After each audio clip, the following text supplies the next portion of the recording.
With Defense Secretary Lloyd Austin meeting with allies in Poland and Vice President Harris meeting in Munich in the last-ditch effort here to keep peace in the Ukraine area. The U.S. says Russia has now positioned reportedly up to 190,000 troops near Ukraine. We'll go to foreign correspondent Sarah Williamson live in eastern Ukraine. She has the very latest. Sarah. Good morning, Sean. Well, separatists in the Donetsk region today are announcing that they are evacuating civilians to Russia now. We are seeing signs of these mass evacuations and that they might already be in place as sirens wail across the Donetsk area. Now, Russian proxy leader in the region issuing a video statement claiming that Ukrainian President Volodymyr Zelensky will soon order an offensive in the Donbas region. And there is just absolutely no sign of. And despite all of this, Ukraine Defense Minister still saying that the threat level is low. Now, there are different dates being spoken about and different scenarios, but the Ukrainian army has studied all of them and is ready for anything. We don't underestimate the threat in any way, but the possibility of escalation is considered to be relatively low regarding a large-scale invasion of Ukraine. All the while, President Putin met with Belarusian President Alexander Lukashenko in Belarus today as Russia holds massive nuclear drills, adding further signs of aggression to Ukraine. Sean? All right, Sarah Williamson joining us live there in Ukraine. Sarah, thank you.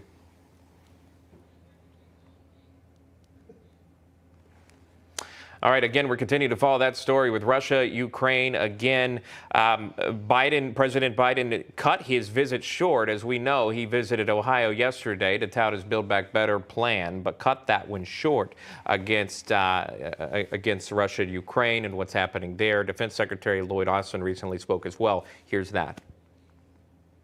America's commitment to NATO and to Article 5 remains ironclad.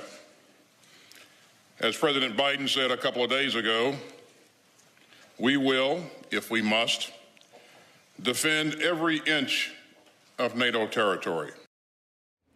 All right, Defense Secretary Lloyd Austin there, adding that Putin's military buildup is not just for show, perhaps supporting the reports that a Russian invasion is imminent. In fact, a new poll this week revealing the majority of Americans feel that the tensions will lead to war. Joining us now to discuss, Pennsylvania Congressman Guy Reschenthaler, who's also an Iraq naval war veteran. Thanks so much for coming on today. We appreciate you taking the time.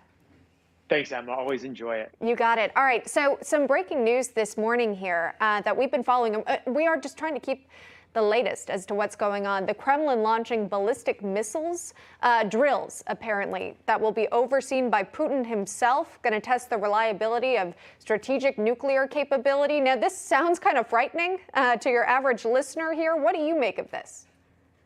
There's a lot of things going on. It's just Putin keeping at the front of the tension with Ukraine, because as long as Putin is front and center, he's more legitimate geopolitically. He has more power on the international stage. And Joe Biden and our allies in the West look weaker and weaker. So it's in Putin's best interest to keep that tension going, because he aggrandizes himself in Moscow and the Russian Federation. And again, he puts the West on the defensive. Sure. You say that right now he holds the power, which is something we've kind of seen from the White House. They're waiting for him to act before they even possibly respond. But we've also kind of heard reports of a timeline being set in place. Again, initially it was February 16th. That date has come and gone. Maybe 4 to 5 days after the fact, we could see an invasion. What do you make of sort of putting a timeline or a date on when we could possibly see an invasion? How does that impact what's actually going to play out, if at all? Yes, well, the reason I'm talking about us being on the defensive here is that Joe Biden is trying to lead from behind, Emma. What we should be doing is taking a very proactive stance toward Ukraine. For example, Ranking Member Mike McCall, my good friend on Foreign Affairs, I joined one of his bills called the GUARD Act, and that would place immediate sanctions on Russia. We have another bill that would sanction Putin personally, his family, the oligarchs that are supporting him.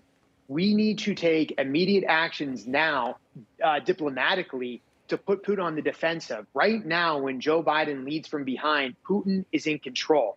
If we were to shut down, the Nord Stream 2, the pipeline going from Russia to Germany immediately, if we were to urge our NATO allies to bring Ukraine into NATO now, it would put Putin on his heels, and we would be exerting influence. Right now, because we're acquiescing to Russian aggression, because we're not taking a leadership role in the world, again, thank you, Joe Biden and those around him, we are now playing to Putin. He's in control. He's dictating the terms. We should be taking a very proactive stance, defending democracies and making sure that the world knows that America and our allies will not be bullied around. Because, Emma, at the end of the day, this is really about aggression elsewhere. The CCP is looking at how we're reacting because they're looking to invade Taiwan, the free and independent nation of Taiwan. Iran could get more aggressive. North Korea could get more aggressive. The world is watching how Joe Biden and the West have shown fecklessness in the face of Russian aggression. That's the real danger here. You know, we've seen U.S. troops being deployed to the area, not to Ukraine, and we've heard from President Biden that they will not be fighting in Ukraine if an invasion were to occur. How are Americans in your district viewing that? Again, the deployment of U.S. troops to the region, when, of course, we've seen what happened at our own border, where it's been very unprotected at this time. So there is an argument, well, why are we sending troops to Ukraine to protect borders in Eastern Europe, but not protecting our own border? And I would submit to anybody making that argument that that is a false choice. We're the United States of America. We can do anything we so choose. We have that ability. We're the world superpower. We're the largest GDP. We should be protecting our own border, of course. We should end the chaos on the southern border. We should shut down the fentanyl that's leaking across the border, coming into my district, literally killing people. We should also be engaged internationally to make sure that we're protecting our allies. Remember, we've got a treaty obligation with Ukraine. Ukraine gave up their nuclear weapon with a Budapest agreement, and it was the United States and Great Britain that promised Ukraine that if they gave up those nuclear weapons, we would support them in the face of Russian aggression. Right. Where was Great Britain when the CCP rolled into Hong Kong? Nowhere. Where was the United States when the Taliban was resurging in Afghanistan? Nowhere. It's that weakness that's now pushing Putin to move into Ukraine. And that's why it's time for the West, the United States, Great Britain, for example, to finally live up to some of these treaty obligations. And if we don't do this, we could see the start of a new arms race. We could see these second-rate nations all over the globe getting nuclear weapons and refusing to surrender the nuclear weapons because they'll know when we make promises, we don't stand behind them. Sure. I am sick and tired of America showing weakness. We should be proactive, and we should live up to our obligations internationally, and we should certainly defend democratic states against authoritarian tyrants. Yeah, no doubt. Concerning what you lay out here, the possibilities we could be facing, not to mention those high energy prices here at home. Also concerns about that if an invasion were to occur. Congressman Guy Reschenthaler joining us this morning. Congressman, thanks so much. We appreciate it. Thanks, Emma. Take care. You got it.